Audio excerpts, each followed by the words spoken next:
now as investigators in South Korea have asked the court for an extension on their arrest warrant for the impeached President Yoon Suk Yeol. The order is set to expire at midnight local time. The country's anti-graft agency is also now asking the police to help make the arrest. Julie Yu looks at what could happen next. If they're successful, Yoon would become the first sitting South Korean president to be taken into custody. And after that, he can be held for up to 48 hours on the existing warrant. Investigators would need to apply for another warrant if they want to keep him in custody. The CIO and the opposition Democratic Party are urging acting President Choi Sang-mok to order the Presidential Security Service to cooperate in executing the warrant. If the arrest order lapses, CIO officials may apply for another one, even a stronger one, that would allow them to detain Yoon longer than 48 hours. Experts say a new warrant may be likely since Yoon has already refused to appear for questioning 3 times and has not complied with the existing warrant. A Seoul court has rejected a complaint from Yoon's lawyers that the arrest warrant was illegal and invalid. Yoon's defense team has called the warrant unconstitutional, arguing the anti-graft force has no authority in probing any case involving insurrection charges. Yoon's impeachment trial at the Constitutional Court is formally set to begin on 14th of January, and the embattled leader is legally required to attend. Other hearings are scheduled on 16th, 21st, and 23rd of January, with the last one on February 4th. Yoon's lawyer has said the suspended president plans to testify at the trial. If the court upholds the impeachment, Yoon will be removed from office and a presidential election will be held within 60 days. Yoon is facing criminal charges of insurrection after his failed attempt to impose martial law early last month. Well, let's talk through possibilities on this nervous day in South Korea. And we're joined by Dr. Jae Song, who's adjunct associate professor at the Korea Research and Engagement Center of Curtin University.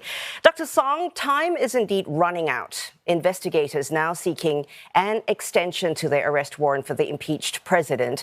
How likely do you think they can achieve their goal? Certainly not today. President Yoon has been resisting the arrest warrant issued by the court about a week ago, and today is the deadline. Today, midnight is the deadline. The anti-corruption agency has seems to be giving up their arrest warrant and push it forward. And they actually are going to apply for an extension of the arrest warrant and hand over their power to the police. So it seems that the anti-corruption agency was a bit too weak and perhaps too gentle to push forward the arrest warrant. And Yoon's legal team is resisting, and they call the arrest warrant lawful. But the court said it was a valid one, so he has to comply with the next or the extended arrest warrant and executed by the police next time. The police is likely to use a bigger force. We heard that last time arrest attempt was composed of 100 police officers or the investigators, and it was guarded against by the Presidential Security Service, who were double the size. 200 security officers were actually protecting and defending the president, the impeached president, who's probably a bit too cowardice to come out and face the investigation and the consequences of the martial law he declared just over a month ago. Yeah, as you were speaking, we were just looking at some live pictures and they were zoomed in, so we can't quite see what the extent of the police force is. What else do you see as outcomes today as the arrest deadline goes into the final hours before the original midnight expiry? There's so many moving parts this Monday, isn't there? Exactly. It's likely that the anti-corruption agency, the investigators, will hand over the power, the authority of the arrest to the police, who has probably a more proper and adequate forces to involve to the second attempt to arrest the impeached president Yoon Suk Yeol. But the interesting thing, I was looking at some public polls in South Korea. The president's party, the ruling party, People's Power Party, PPP, is actually gaining support. Their approval rate, the support rate is actually going up. So it means that President Yoon's his legal team's approach and strategy to involve the public campaign has been working. President Yoon himself has been watching YouTube and actually sending letters to his supporters who are far right activists. And it seems to be working that he's gathering his people around. And it's also very striking because we've already seen what happened in Washington 4 years ago, 2021. We've seen the Capitol riot. Trump is instigating his supporters to gather around to support him. And he's re-elected, we have seen. So maybe Yoon's attempt or the strategy is an inspiration from Trump's re-election. And he's just following his suit that he can probably get away. He believes that he can get away with the martial law, which was unconstitutional. But still, the South Korean public, the majority of the population is in support of Yoon's impeachment. Along with the police and the prosecutors in the investigation, there's also a constitutional court ruling over the impeached motion by the National Assembly. So we'll have to see that that's happening in the coming weeks or two. It's very how can I say, the frustrating and disappointing time for South Korea for the new year, because there has been a political vacuum. At the moment, the country is in charge of the second acting president, who used to be the finance minister.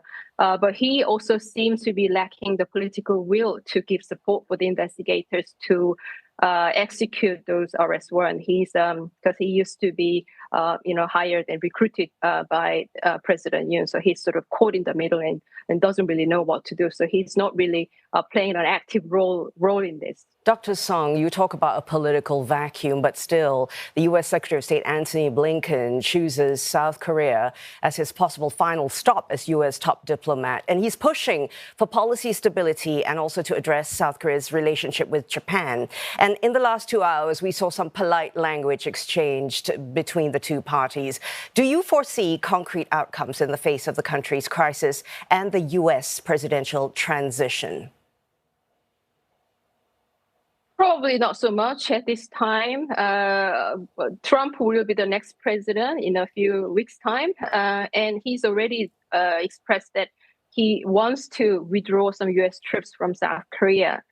So we don't really expect the Trump administration will play a bigger role in regional stability, including the Korean Peninsula. North Korea has been not very provocative in this time around, because a further provocation will only help President Yoon probably attempting the second coup of the martial law. So it's a very unfortunate situation for now. But the good thing out of all this is, after the Yoon's impeachment, which is very likely, the South Korean politicians and they will seriously consider and talk about the constitutional reform. So at the moment, the South Korean constitution has put so much power on the president himself. That's why President Yoon probably thought he could declare this martial law when there is no emergency. So there is already a serious conversation about constitutional reform, and even changing the one single term, 5-year presidential term, to 2 4 years term, just like the US system. But we'll have to see. But for now, it's a very frustrating and disappointing situation at the moment in South Korea. And a very recent development, Seoul reporting that North Korea has just fired a ballistic missile for the first time in 2 months. And it's the first since Yoon's martial law crisis and during Blinken's visit to Seoul. What do you make of the timing? What do you read into this? Yeah, most North Korean watcher has been very wondering about why North Korea is not doing any military provocation when there is a big political and national security vacuum there. Country is in such a serious